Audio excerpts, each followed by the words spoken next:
someone is in a rush, Yeah. what do you go over during the closing? Yes. Well, I like to at least allot an hour for a buyer closing. But as you mentioned, we do get buyers who are very busy. Maybe they've done this before and they're in a rush. They want to get in, get out, just sign and leave. So in that case, I tell them, I do want to go through your closing disclosure and your settlement statement with you. We should go through those numbers one more time to make sure nothing changed, make sure we get all your questions answered. From there, I mean, that's the document that really builds trust with buyers because that has most of the information that they care about the most. So we'll go through that. And from there, the only other two things that I make a point to go through with them, even if they are in a rush, is the deed of trust, their mortgage, and their promissory note, which is essentially their promise to pay the mortgage and to make those payments on time. Interest rate is in the documents, their mortgage rate.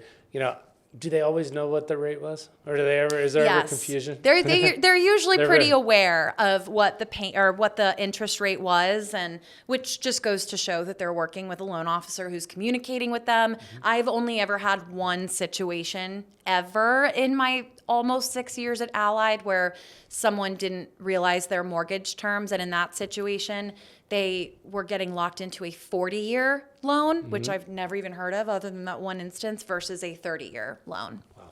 A lot of times people escrow money for taxes and insurance.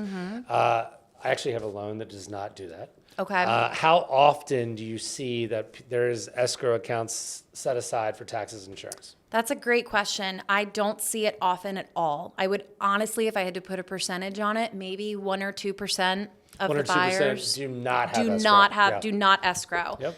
And in those cases, those people are often the ones who really want to be in control of where their money's going, when it's leaving their account. They don't trust third parties to send their payments out for them.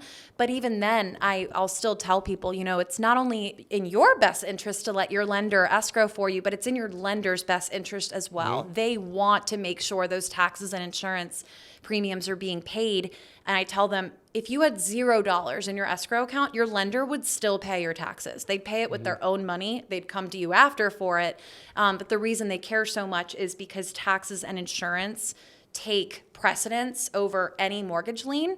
So if someone is not paying their taxes, that'll immediately take first lien position over their mortgage. And the mortgage company wants to stay first lien position always.